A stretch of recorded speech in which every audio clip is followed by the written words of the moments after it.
சற்று முன் கிடைக்கப்பெற்ற ஒரு மிக மிக முக்கியமான செய்தி ஒன்று வெளியாகி உள்ளது. ஜூன் 4ஆம் தேதிக்கு பிறகு முதல்வர் ஸ்டாலின் அவர்களது கதை முடியும் என்று அண்ணாமலை அவர்கள் கூறியுள்ளது மிக பெரிய அளவில் பேசும் பொருளாக மாறியிருக்கிறது. எதற்காக இதை சொன்னார்? கூண்டோடு அமைச்சர்கள் சிறைக்கு செல்வார்கள் என்றும் கூறியுள்ளார்.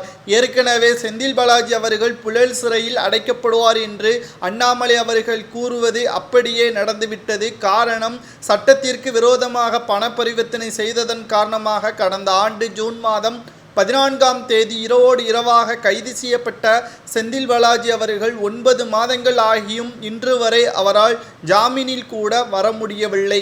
அதே நிலைமைதான் தற்பொழுது இருக்கக்கூடிய அமைச்சர்களுக்கும் உருவாகும் என்று மக்களவை தேர்தல் முடிந்த பிறகு மீண்டும் மத்தியில் பாஜகவின் ஆட்சிதான் அமையும். அதை யாராலும் தடுக்க முடியாது என்பதற்கேற்பதான் அண்ணாமலை அவர்கள் கூறியுள்ளார். ஆனால் இதற்கு பதிலடி கொடுக்கும் விதமாக உதயநிதி ஸ்டாலின் அவர்கள் அண்ணாமலை அவர்கள் முதலில் கோவையில் டெபாசிட்டை பெறட்டும், அதற்கு பிறகு திமுகவின் அமைச்சர்கள் இருக்கிறார்களா இல்லையா என்பதை அதற்கு பிறகு பார்த்துக்கொள்ளலாம் என்று உதயநிதி ஸ்டாலின் அவர்கள் பேசியிருப்பதும் மிக பெரிய அளவில் பேசும் பொருளாக மாறியிருக்கிறது.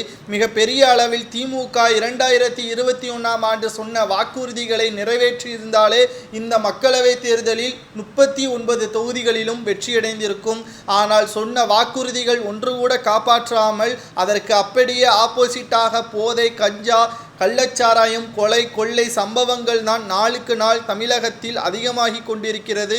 இந்த சூழ்நிலையில் கொடைக்கானலூரில் குடும்பத்துடன் சுற்றுலா செல்வது ஒரு கேடா என்ற விமர்சனத்தையும் அண்ணாமலை அவர்கள் கூறியிருக்கிறார்.